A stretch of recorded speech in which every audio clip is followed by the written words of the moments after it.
রথ আসলেই তার পিছন পিছন আসেন মা দুর্গা, এমনটাই কথিত রয়েছে। এই মুহূর্তে আমি দাঁড়িয়ে রয়েছি কলেজ স্কোয়ার সর্বজনীনে। আজকে এই কলেজ স্কোয়ার সর্বজনীনে খুঁটি পুজো হয়ে গেল। ইতিমধ্যেই রথের পূর্ণ লগ্নে কলেজ স্কোয়ার সর্বজনীনে খুঁটি পুজোতে উপস্থিত ছিলেন রাজ্যসভার সাংসদ শ্রমিক ভট্টাচার্য, জোড়াসাঁকো বিধানসভার বিধায়ক বিজয় ওঝা। এবারে কলেজ স্কোয়ার সর্বজনীনের থিম করা হয়েছে রাজস্থানের অ্যালবার্ট হল মিউজিয়াম।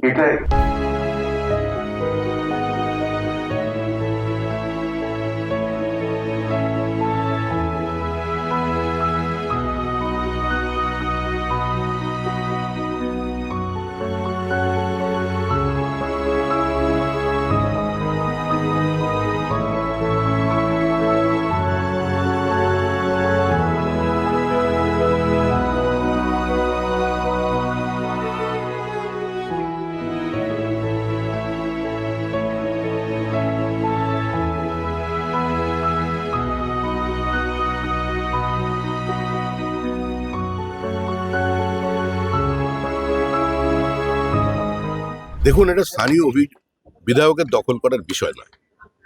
বিষয়টা হচ্ছে আমাদের একটা সামাজিক পরিচিতি আছে, নির্দিষ্ট সমাজ আছে, পুজো নিয়ে মানুষের আবেগ আছে। পাড়ার পুজোটা ভালো হোক, লক্ষ লক্ষ মানুষ এর পদার্পণ হোক সেই পুজো দেখতে, সেটা সকলেই চায়।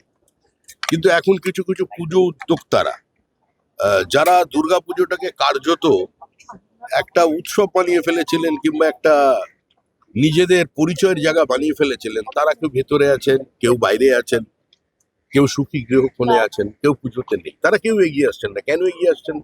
একটা শূন্যস্থান তৈরি হচ্ছে। ফলে কিছু মানুষ এই সুযোগে তারা সেই পুজোটায় চলে যাচ্ছে। আমাদেরও কয়েকজন গিয়েছিল। আমি প্রত্যেককে বলেছি যে যারা যেখানকার বিধায়ক তার নির্বাচনী কেন্দ্রের মধ্যে 100 পুজোর সঙ্গে যুক্ত হোক, সহযোগিতা করুন। তার যদি সামর্থ্যটাকে 4টে অ্যাডভার্টাইজমেন্ট বেশি এনে পুজোকে একটু আর্থিক সমৃদ্ধি বৃদ্ধি করার তার দায়িত্ব, সেটা করুক। কিন্তু যে পুজো কমিটি তাকে আহ্বান জানাচ্ছে না, সেখানে কমিটি দখল করবেন না। কারণ আমরা দুর্ভাগ্যক্রমে একটা রাজনৈতিক সমাজের বাসিন্দা হয়ে গেছে। এটার থেকে না বেরোতে পারলে পশ্চিমবঙ্গের মুক্তি নেই। আপনি মা দুর্গার কথা চিন্তা করুন। আমার চেহারাটা আপনি দেখেছেন? এই চেহারা নিয়ে সভাপতি হওয়া যায়? আমি দাঁড়ালে ভিড়ের মধ্যে আমাকে খুঁজেই লোক পাবে না। তারপরে এই উচ্চতার পুজো, সেই উচ্চতাকে নামিয়ে দেওয়ার কোনো ইচ্ছা আমার নেই।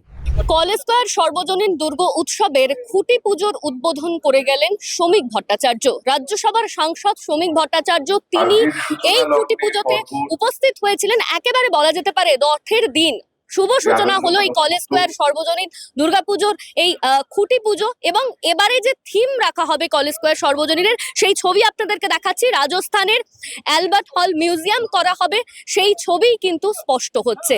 ক্যামেরায় শক্তিকের সঙ্গে অনন্যা, দ্য ওয়াল, কলকাতা।